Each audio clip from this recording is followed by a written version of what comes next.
What's going on, everybody? Hotep family, welcome to another episode of my Unapologetic Perspective here on the Mighty Motivation Network. This is the podcast where we give our point of view of controversial topics from my experience, Black history, and our knowledge as African Americans. In the words of Maya Angelou, do your best until you know better, and when you know better, do better. So it's important to search for information to discover what you don't know so you can discover your best you. I am your host, Martre Baker Stevens, and to the right of me is my co-host, Shaquan Battle. Yo. And to the right of him is my other co-host, Jerome Battle. What's happening? We bike. That's what's happening. We back. We back. Before we get started, I want to say, man, great job at educating people through Black History Month. Appreciate it. And specifically with Black history right here in this area, which I think is very, very, very important. But more importantly, I think it's motivating because it's things that people can associate with. Yeah. Mm-hmm. It's the area, it's the people, it's the buildings that they see that they can associate with. And we go back to podcast number 1 or 2, where we talked about those images. Mm-hmm. When you first go into a classroom, when you're a young kid, those images help depict what America is. Absolutely. It was a way to personalize Black history. You know, when we think of Black history, we always think of the people who did enormous things like your Martin Luther Kings, your Rosa Parks, not to degrade those people, but there's so much more than Black history. That's right. Number one, I remember when we was on the podcast with Jordan Bell, and he talked about the most important history you can learn is right where you live. That's right. And that's what I want to try to do on Black history, is begin to personify Black history to the people living in this area. There was places you may have drove by millions of times and not know the significance of the area. The parks that you play at, you may not know the significance of that area. And that's one of the things that we want to do on Black history, was really personify and create that ancestry. That's right. Because that's another key points about Black history. It's much more just about the people who did enormous things. There's some of your family members who walked to school 7 miles up and 7 miles back that opened up doors for education today, for you to be able to get on school buses, for you to be able to be in classes with different people of different races. Right. Of your same age and all of those different type of things. So it's gratifying when you're looking at these pictures and you say, okay, that might have been my family member or was my family member. And that opened up the door for me. I ain't gonna say open up the door.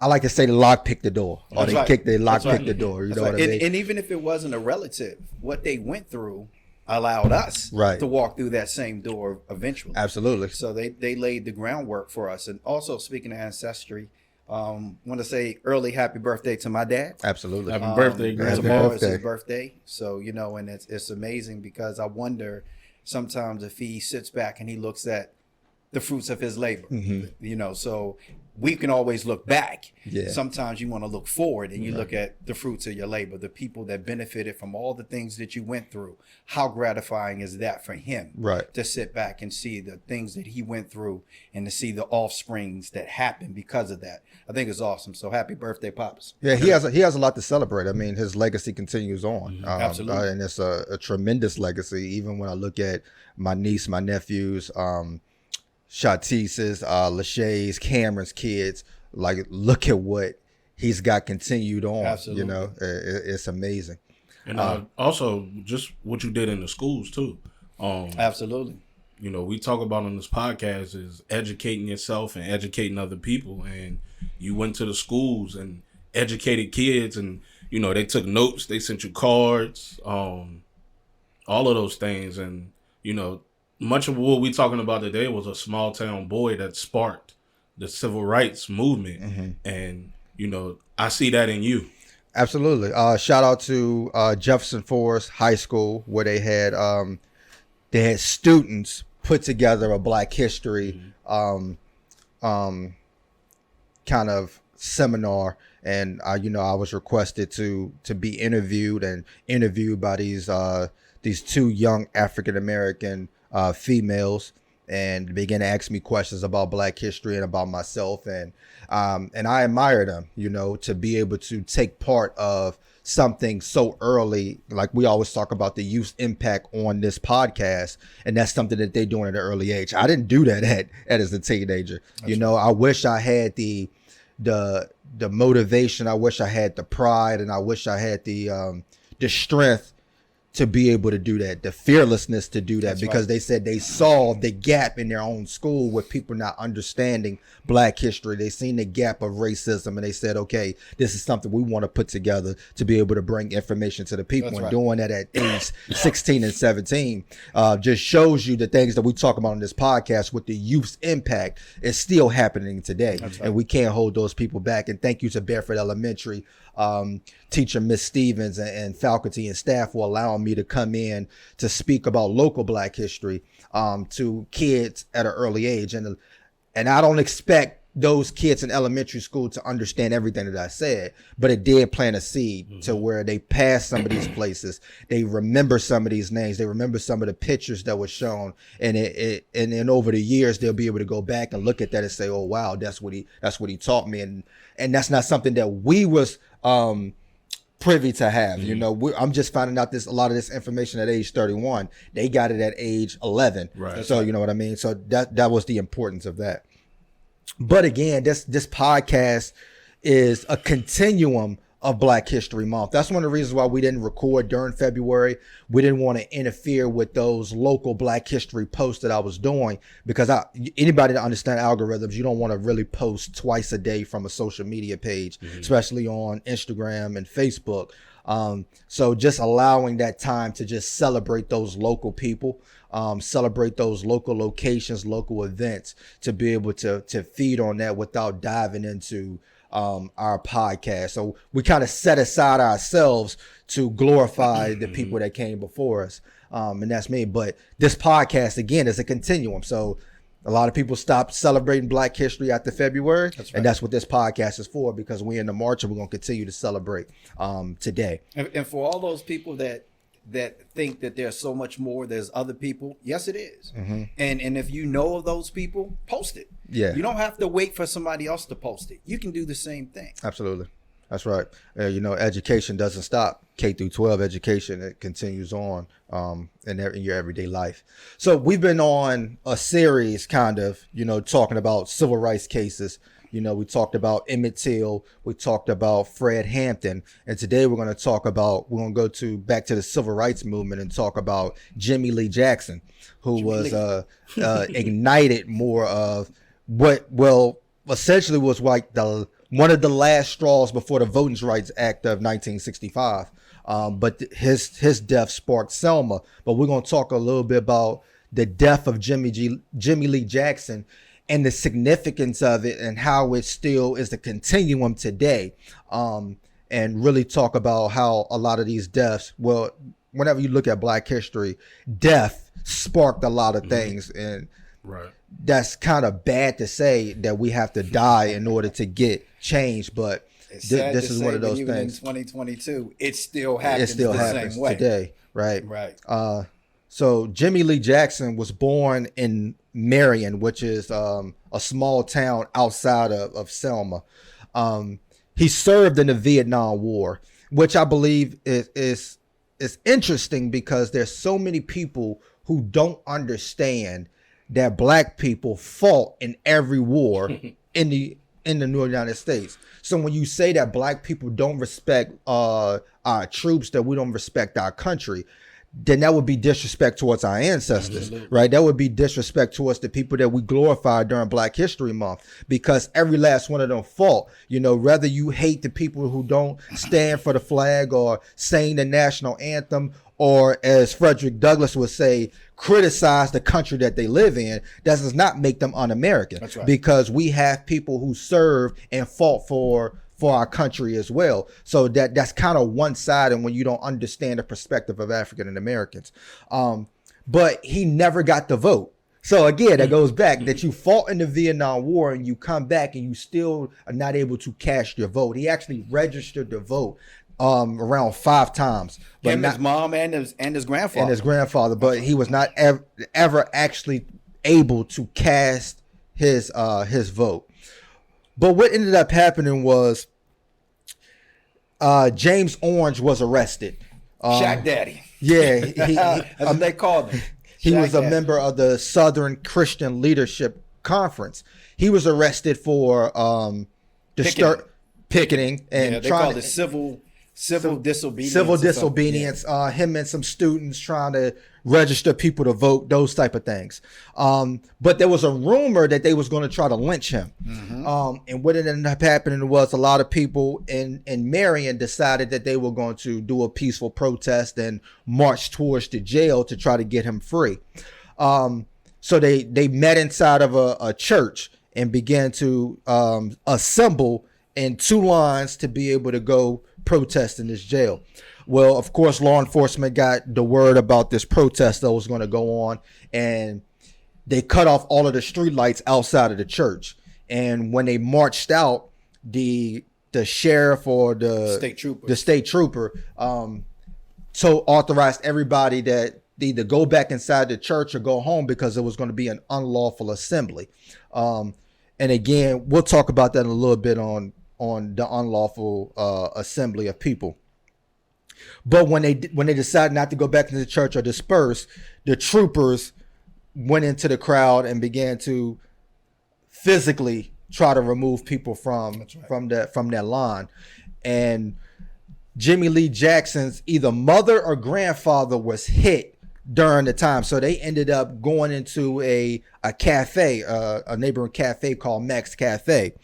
And when they go into Max Cafe, there's a little different things that happen inside that cafe that the recounts of what happened, right? Let's just start with the officer's account. Let's just start there, right?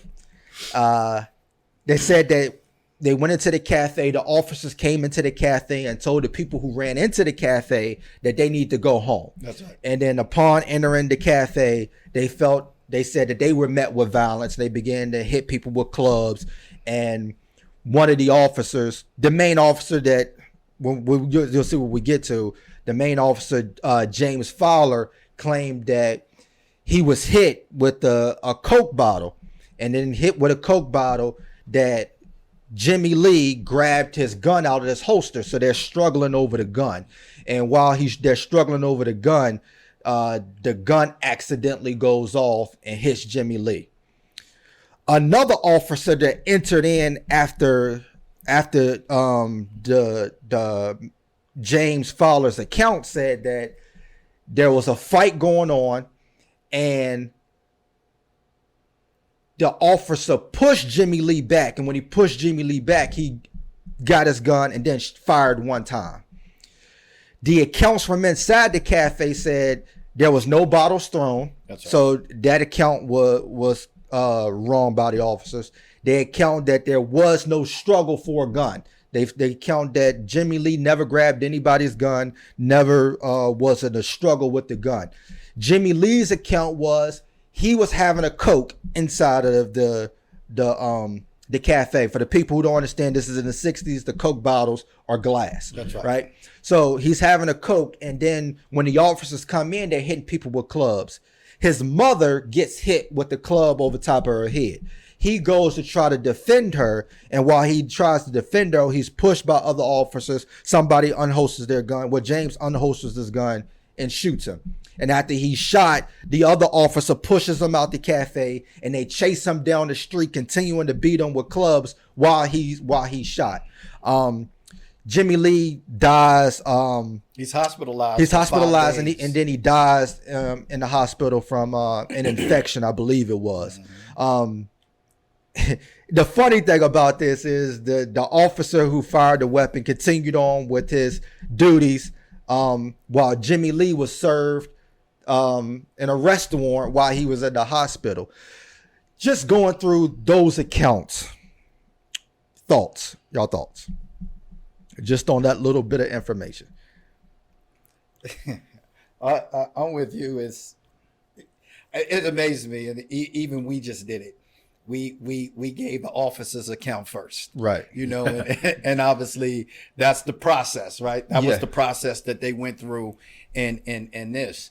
A lot of the information that ended up getting the results that we'll get to a little bit later, even though those results weren't great, there was some results that gave some justice to the case later on, is that the doctor and the nurse gave up the real information is that he had gunpowder burns on his body, on his torso, which means the gun was up close. Right. And the other accounts is from Jimmy Lee was when he went to defend his mother, the officer just put the gun right in his gut and pulled the trigger. Right. You know, which if you watch any footage or any old movies from the 60s, that's usually how it happened. They weren't marksmen, so these people weren't shooting from 30, 40 feet. Yeah. Right? That just didn't happen that way back then. They would get up close and personal. Yeah. For a lot of reasons. A lot of it is the one word that we keep not mentioning on this is hatred. The hatred of the black man, the hatred of black people in America was that strong that that's what would happen. And in this case, that's what happened. And just to go back, the march was the first of ended up being three marches of what we know today is what happened in Selma. Right. And this was the first one. Right. They organized another one shortly after this. Which was the Bloody Sunday. Which was the Bloody Sunday. Right. And then you had a third one that came a week later. Yeah.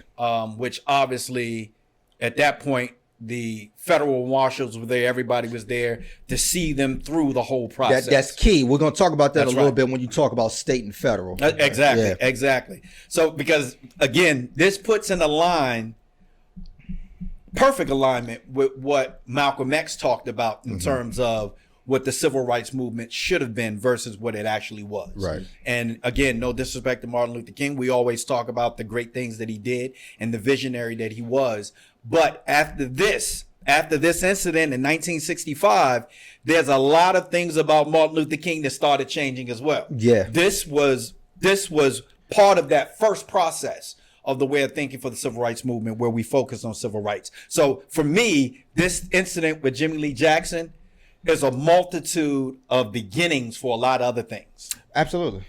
One of the, and nothing against, being white, but this is why I love black people, because after being shot in the chest twice close up, you then are still able to run, and then you collapse at a bus stop. While still being beaten, you shot twice, you running away, still being beaten, but then for the funeral, the pallbearers carried this man 4 miles. You see it now. People, you carried out the church, carried to the hearse, and they carried him 4 miles in the rain to the east part of Marion where the black people were buried at. So we're just setting the scene right now. We're going to get into a few specifics on why this is important later. But one of the reasons you spoke about Malcolm X, but one of the reasons, let's just go back to the unlawful assembly for a second, right? That's right. So you by constitutional right, you have the right to protest. That's right. Right? You have the right to assemble for a protest, right? What creates an unlawful assembly, right?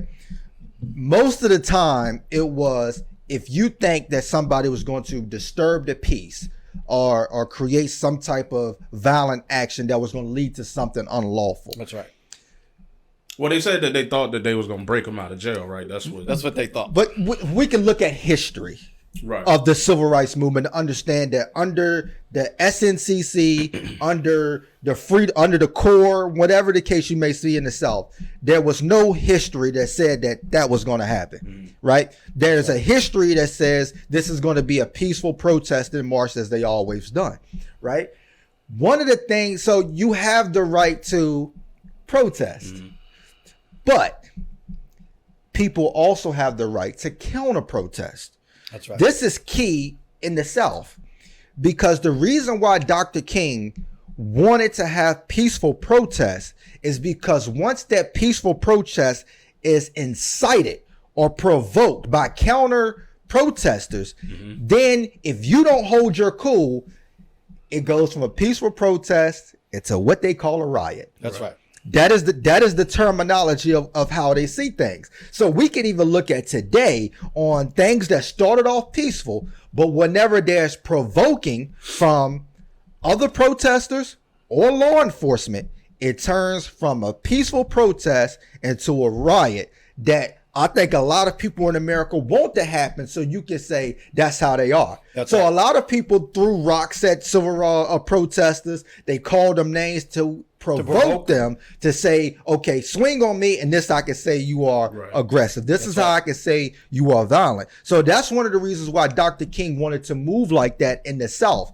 But again, he understood later on in life that was the approach that may work best, but it may have been an approach that hurt the movement moving forward, because now you don't have any, because now you put so many people in danger, and now anything that black people do, they would say you should do it in a peaceful manner. You know, Martin Luther King was a visionary, and obviously we've talked about this on a couple of podcasts, is that he knew what we were actually protesting for, we already had. Yeah. What we didn't have was the right to practice it. Right. So it's like fighting to get into your home, right? It's already yours, but you got to fight to get into it. They won't let you in it, right? We already had the right to vote. We had the right to register. Now, keep in mind, a lot of this is just the South. We're not talking about the North, right? No, you're because talking up about North, they were already registering and voting, right? You're talking about 4 states in particular. Absolutely. Louisiana, Alabama, Mississippi is the 3 of the states that you're mostly talking about. Absolutely. So you're not talking about a majority of the United States. You're just talking about the South. Mm-hmm. And what he was doing is he was trying to, and we talked about this before, get America to do the right thing. Right. Which is abide by your laws, the ones that you wrote. Right. He was trying to hold them accountable for what they were saying they were doing, and they weren't doing. And what you were fighting for outside of the country. Absolutely. That we've died for. And the thing that we know about Martin Luther King is he understood it was going to happen. You know why? It didn't cost America anything. Yeah. It cost Black America a lot. Right. It didn't cost white America. It didn't cost the government. It didn't cost the country of America anything. Okay. Right. But that was going to change after Jimmy Lee Jackson. Mm-hmm. After the Civil Rights Act, 1965, that was going to change. Right. But again, like we talked about on the last podcast with Huey Newton, the COINTELPRO was still active during this time. So one of the accounts came from an FBI who was on a 2nd story building somewhere watching all of this take place. That's right. You know, he talked about the streetlights being off. He talked about them coming out of the church in 2 lines. He talked about the attack on the protesters and then going into the cafe and then seeing Jimmy Lee run out with the gunshot wound and still being beaten as he's going. But we're gonna talk in a second. We just want to set the precedent real quick about what happened that night. Of course, Jimmy Lee Jackson ended up dying. Of course, Officer James Fowler continued on with his duties, and we're gonna talk about why that's significant when we come back. We'll be right back. And we are back. Go to YouTube, type in the Mighty Motivation Network. Go to Facebook, type in My Unapologetic Perspective, and follow all the latest updates and the latest episodes. We're going to jump right back in. So what ended up happening is James Fowler wasn't indicted or anything after those charges. Not at the time. Not at the time. But what ended up happening was he did an interview. I think it was in 2007. Well, he was indicted in 2007. Right, yeah, okay. Yet the interview was, I think, in 2005. Okay. Love doing interviews. 2005. Yeah, right. And that's the thing. That's the key that we're going to talk about in a second. In 2005, he does an interview.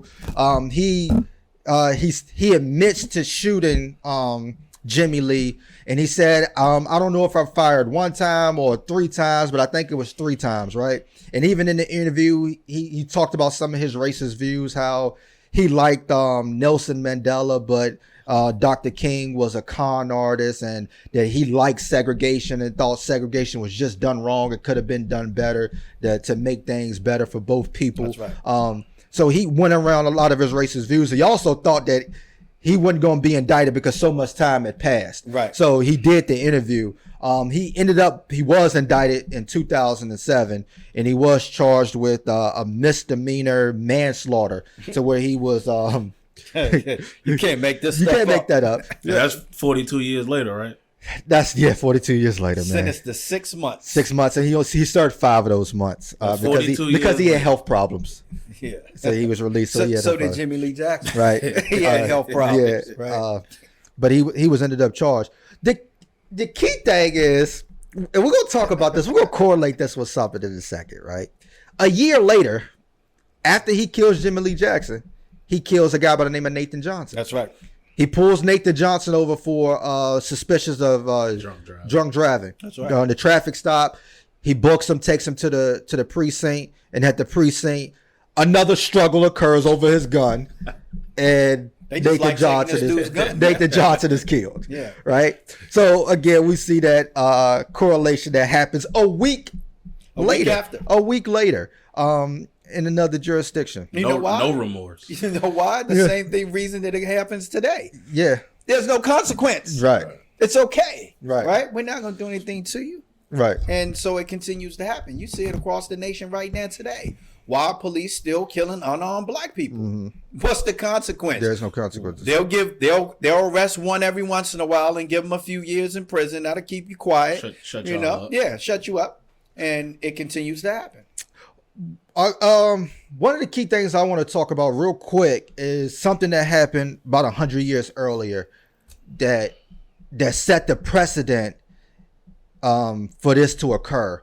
There was the Colfax massacre that happened in Louisiana, and the Colfax massacre was during the Reconstruction period. There was a struggle for power in the state. So the federal government was trying to give power to a lot of African Americans and to a lot of Republicans. And then the South was trying to get their power back as Democrats to be able to control African Americans again.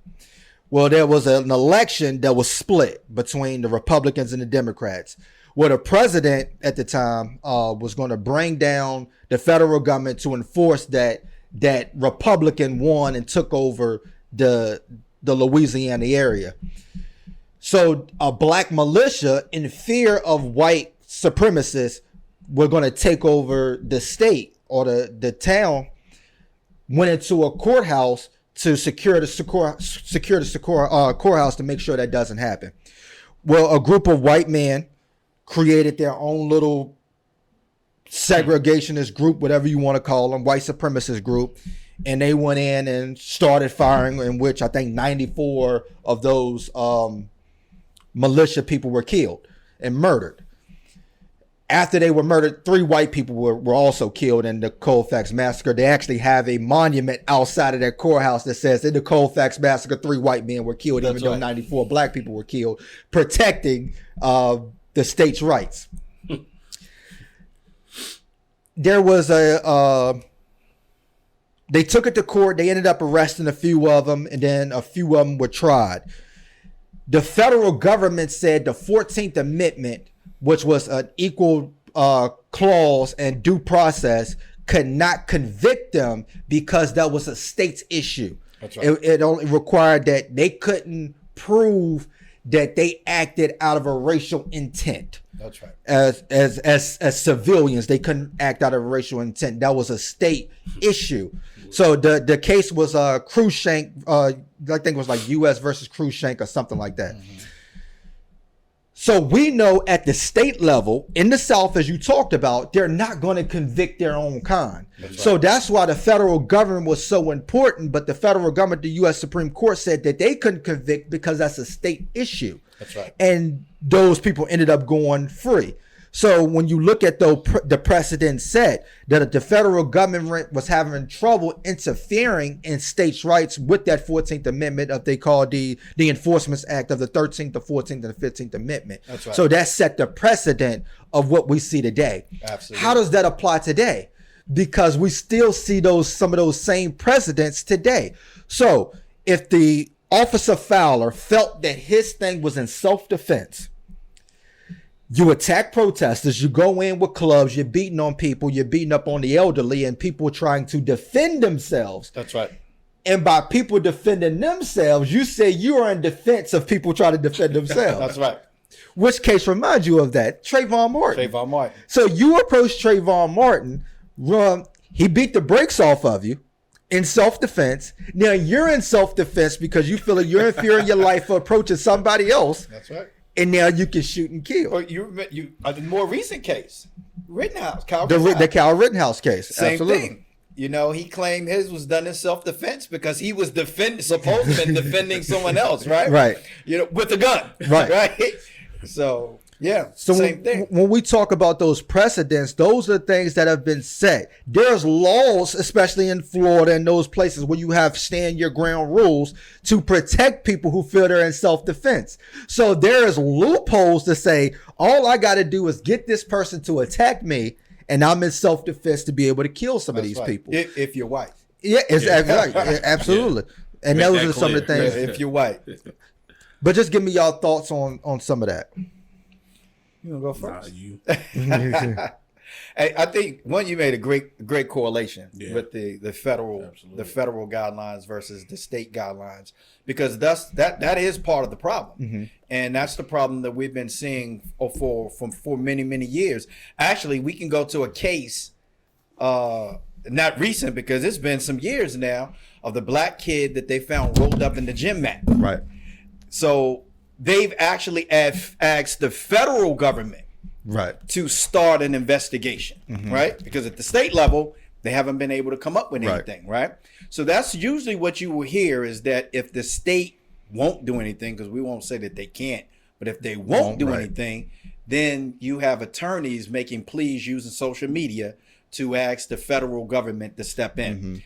The biggest one is hate crime.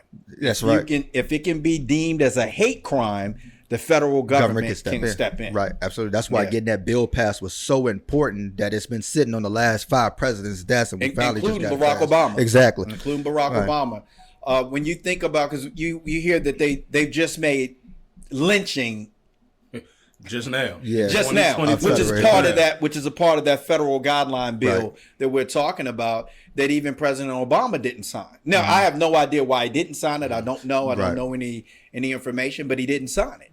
And it wasn't until recently that Biden did sign the bill. Right. You know, so it's still the other thing that amazes me. We're talking about 1965, right?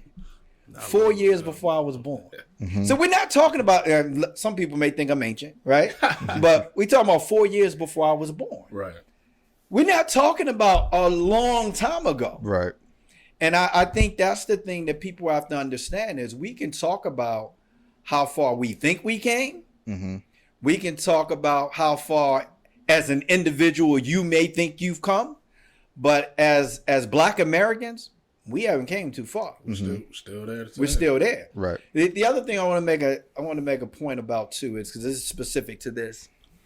Smokey Robinson was asked a question not too long ago pertaining to the civil rights movement and Black history. And I like your answer too, when the girls from Jefferson Forest asked you what did Black history mean to you. Well, when they talked to Smokey Robinson said that he's not a fan of the term Afro-American. He's more in favor of the term Black American. And which to me was amazing, because that's how I feel. I'm not a fan of the term Afro-American, but I do understand why we use it, because of ancestry. We want to keep that connection to Africa. So I get that. And I'm perfectly fine with it. I'm just not a fan of it, right? What I am a fan of is Black American, because the work that Blacks put in to build this country. Yeah. Okay. The things that Blacks went through to be here so that we can all be here. The thing is that Smokey Robinson went all around the country, all around the world, never went to Africa. So he's getting ridiculed because he's never been to Africa. I ain't never been to Africa either. Right. Right? But where I have been is Louisiana. Right. Where I have been is Alabama. Where I have been is Tennessee. Where I have been is Georgia. Your favorite state. My favorite states. Right? So I know how these people view me. Right. Even though people like me put in the work for this country to exist. For those people that have those views, we have people vote.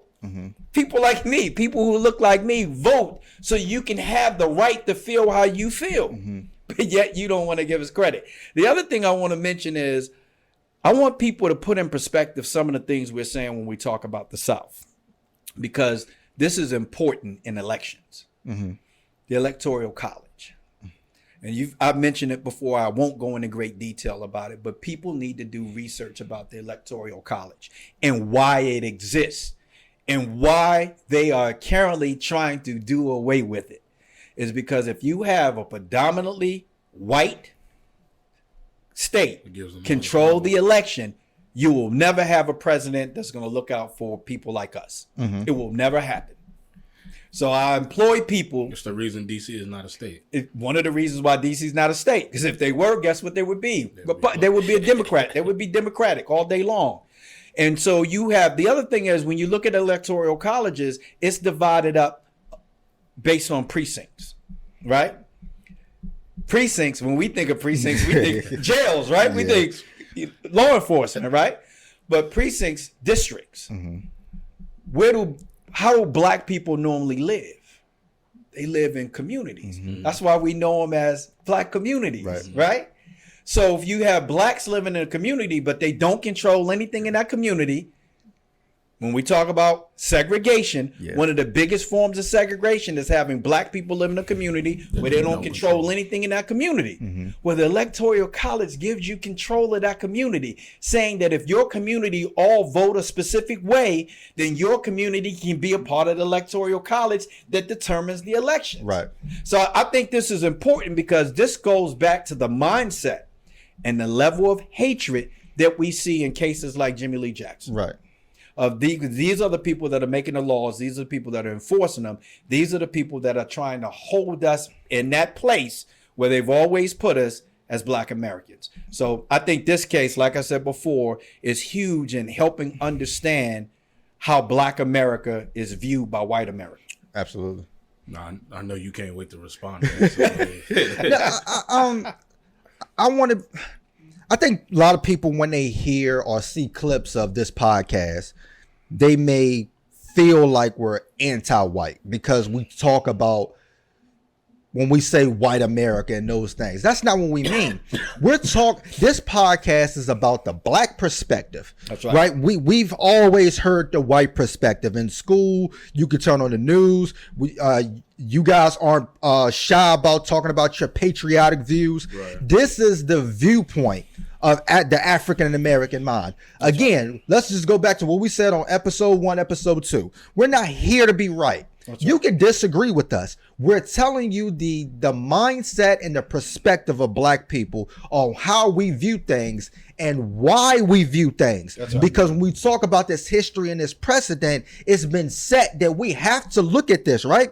We have to be able to understand this. So when you hear us talk about law enforcement, I wear a badge. I don't have things against law enforcement, but I do have to criticize the history of law enforcement in this country. Because again, when we talk about what happened to Jimmy Lee, we're talking about troopers that went out and attacked protesters. That's right. This is the police. These aren't citizens. These aren't the KKK. Well, they may were, but these are people in police uniforms who authorize these type of things. So when you look at the relationship between African Americans and the police, it's not good. Not because of black people. You can say, well, you guys commit crimes and they have to do this. No. We understand we commit crimes. So do every other race. That's right. But the communication and the understanding of law enforcement to the African American community is off because we don't understand what your intentions are. We don't understand what it is that you want from us when we do follow the laws. Again, that's why we talk about the unlawful assembly. There was nothing unlawful about this assembly. So when we protest and we march in peace and you still beat us, then why the hell we wouldn't riot? That's right. Because you don't give us any outlook on what it is that you expect and want from us to be able to create change. So for the police to do this, it creates that precedent. So why always bring race in? You see every situation that happens. If a little black kid is killed, if an African American is killed, if something happens, the first thing people post, please don't make this about race. Please don't make this about race.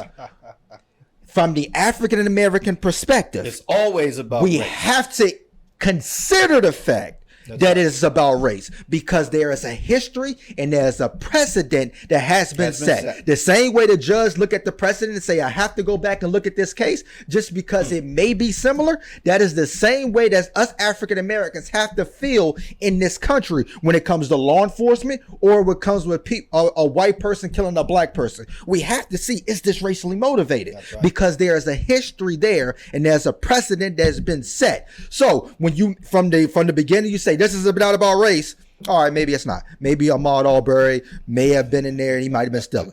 But the more and more we found out about that case, the more we found out it was about race. Because there were a lot of white people that went in that house too, as it was being built. The more and more we dug into those three men, the more we found out it was about race. The more we found out about that case, they say, oh, the prosecution, what they doing? Why they covering this up? That's right. The more we found out it's about race. So we have to begin to look at it, because if we don't, then we will never understand the racial motivation that creates the hate crime that we're talking about to get some of these things prosecuted, because we know the states, especially in the South, are not going to prosecute because they're going to say it's not about race.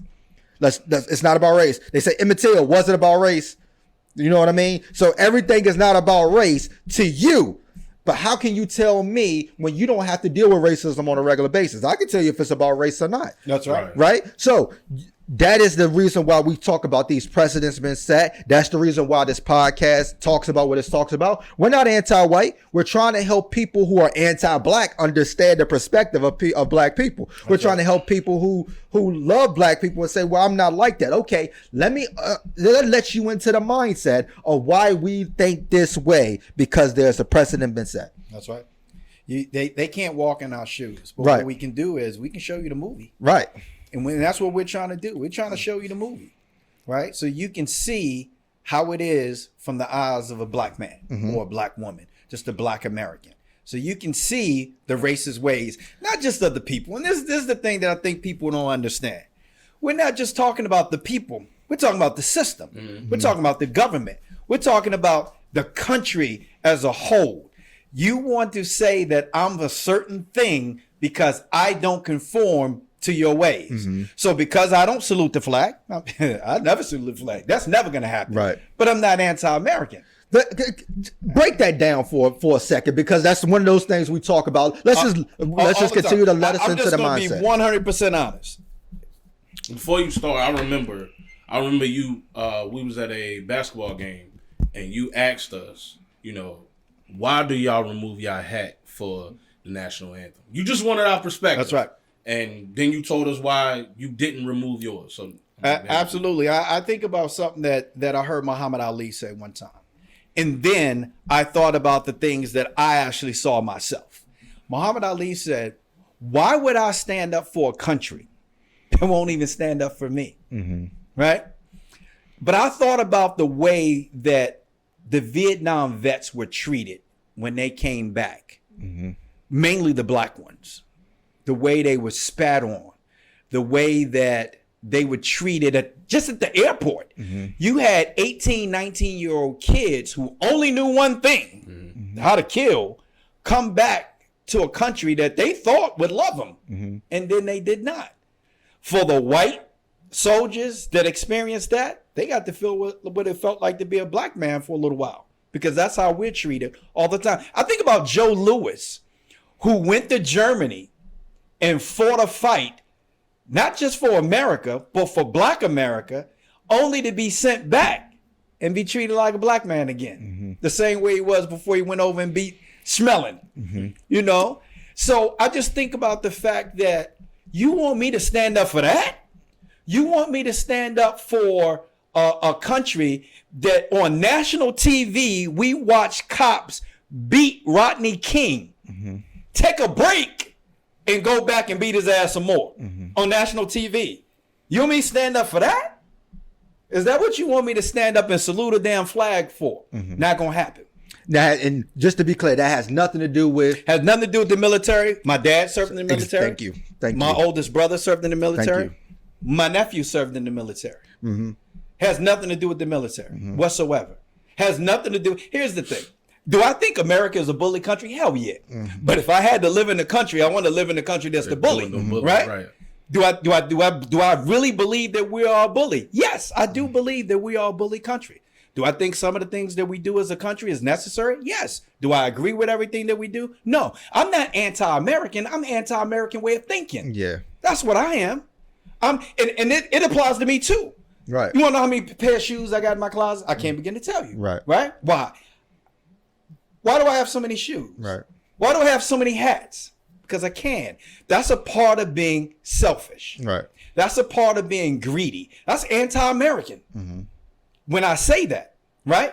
But to do that, I'm American, right? Right. Mm-hmm. So you want me to be American. That's what you want me to be. I am. Right. Why?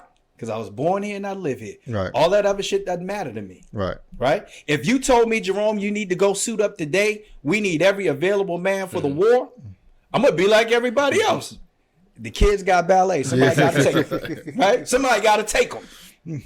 So would I fight for this country if I really had to? Maybe. Would I fight for Black America if I had to? Absolutely. Where you want me to sign up? Right. Am I against white people?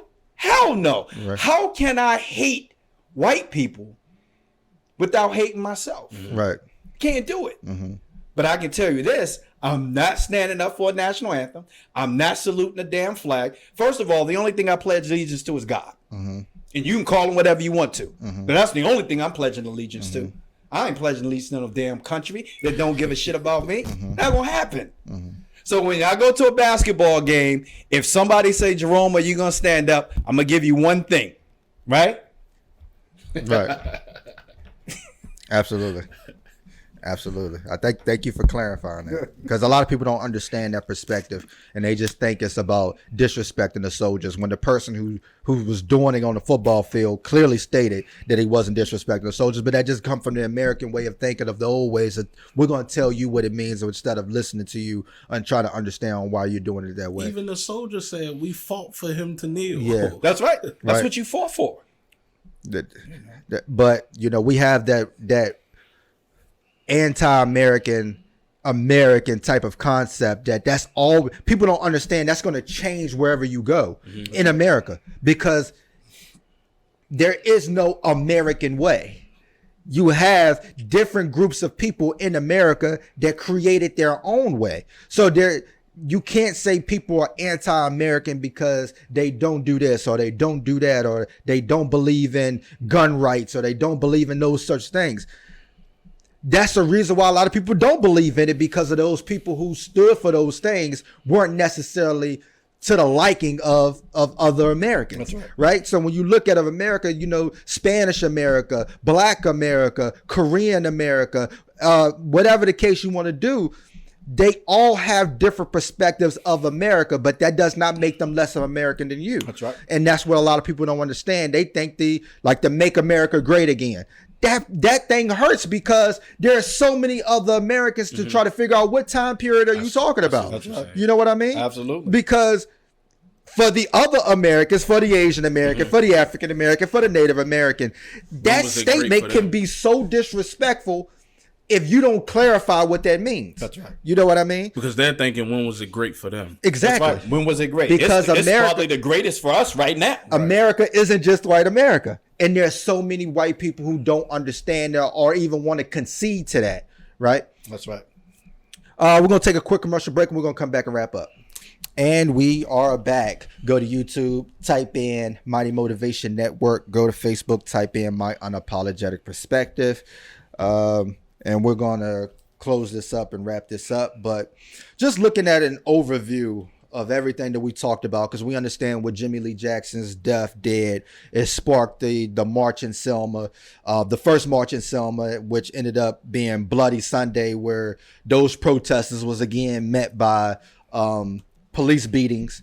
And then, because again, we have to begin to put things into perspective, that the 1964 Civil Rights Act passed, which pissed off a lot of people in the South. So this was one of the things that, again, like we talked with the Emmett Till case, how the desegregation of schools and those type of things ignited a lot of violence towards black people. The Civil Rights Act of 1964 did the exact same thing. But what Bloody Sunday did was it put the civil rights movement at the center of attention internationally, the same way Emmett Till's case did. It put it at the center of attention because even white people was like, all right, we going too far. You know what I mean? Can we throw George Floyd in there with that as well or no?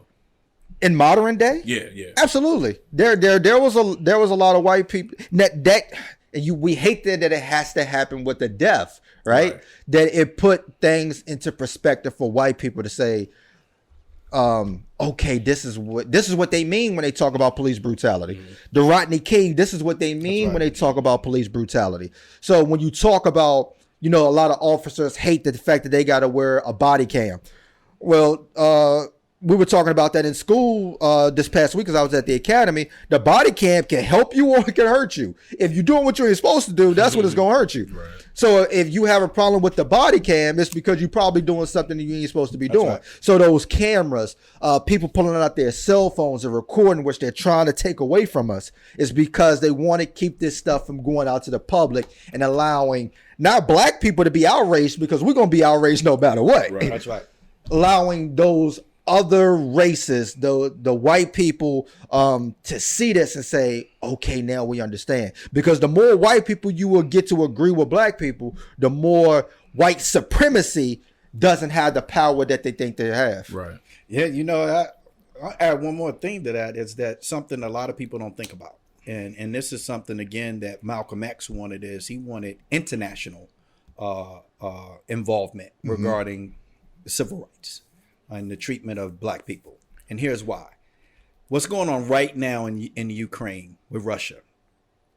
People say, well, why can't the United States just go over there and take care of it? We can't.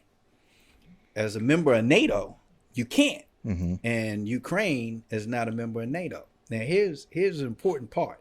So people say, well, why aren't they a part of NATO? Well, if you read the guidelines for qualification to be in NATO, one of them is treatment of people in your country. How does that country treat people, especially people who may be of a certain race or what have you? So when you talk about the United States and some of the things that they allowed us to do, is not because they agree with the things that they wrote in the Constitution, but because of the guidelines that's being enforced by the international world, like NATO. So for the people to think that America has changed, if you go back and you look at previous podcasts, the one thing that we know is consistent with this country is money. Facts. Everything revolves around money. You don't get involved unless it's about money. You can't be power without money, right? You can't be in power without money. Without having that support from NATO, would America be that bully country that we talk about? No. So again, we talk about 1965 and a whole lot changed. Absolutely. Every time somebody bring up NATO, I think of Bernie Mac on Head of State. Oh, no, NATO. I don't talk about people behind their back. Do you know who NATO Jenkins is? All right, you don't know no NATO. I don't know no NATO. But yeah, and when we talk about these civil rights criminal cases, because again, history doesn't repeat itself, but it dang sure rhymes. So when, again, I can't get away with talking about that precedent that has been set, that every time a young black man is killed, every time, that we protest or we stand up and we speak out and we try to get shut down by different people of this country, we talk about that African-American perspective of what that's put us back into. Right? We always talk about how if a black person did something that set black people back 400 years, the same thing happens when something's done to black people that sets our mindset back to the 60s. It sets our mindset back to the 1800s. And people feel like that we're so far removed from these things, but we're not. We're not. These people, some of these people are still alive, right? So if they're still alive, that means some of the people who attacked them are still alive, right? So when we look at that precedent that has been set, and has been passed on from generation to generation, we don't just pass on money. We don't just pass on wealth. We don't just pass on things. We pass on our beliefs and our habits that are taught in home. And some of those things have been passed down to a lot of people. I admit, there's some white people who may not even know that they have racist views. That's right. Because you think it's normal. Because it's been taught in your household, but it's not until you, like, I've had a conversation with a guy. He was telling me a story, and in telling me the story, he quoted nigga, that somebody said nigga, and he quoted it. I had to tell him, don't do that. He's like, wow, I'm not saying it to you. I'm quoting. No. I understand. Don't say it. That's right. That's right. So now you understand that even when you quote it, You can't say it. don't say it. That's right. You know, if you listen to music and they happen to say it, Don't say it. blank that part out. You know what I mean? Say something else.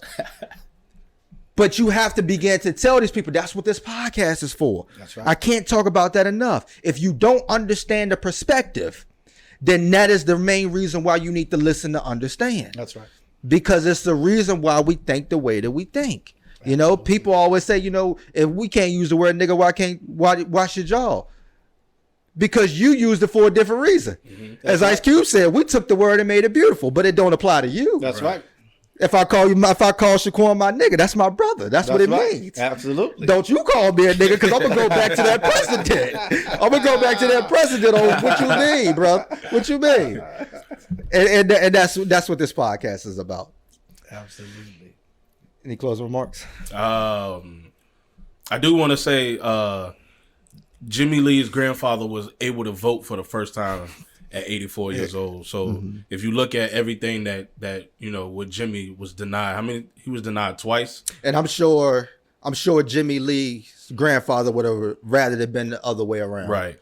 And that's just the way black people think. You know, he would have rather it been him that died and Jimmy Lee being able to vote. Right. Absolutely. So because you hear it all the time, black people say, you know, my vote don't count, I'm not voting.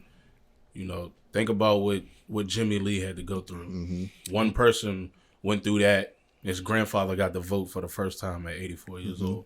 And so many others went through that same thing and met that same fate just to be able to vote, just to be able to register the vote. Died so you could vote. Absolutely. So, and keep in perspective, that's one of the things that they want to take away from you is your right to vote.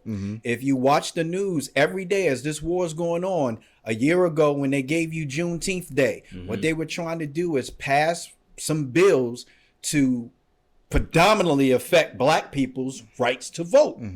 So pay attention, because this is what they want to stop. You even have some governors and some senators right now saying today that they don't think everybody should have the right to vote, right? If you don't know the politics, if you don't know what you're voting on, you shouldn't have the right to vote. And if we all know who that everybody is. Absolutely. It's black people. And that's not stated in the Constitution. So again, pay attention to what's going on, because as these things happen, they're going to give you something to make you feel good. But behind the scenes, they're going to be doing something else. So the day that they gave you Juneteenth Day, that same day, they submitted over 400 bills of what we call voter suppression.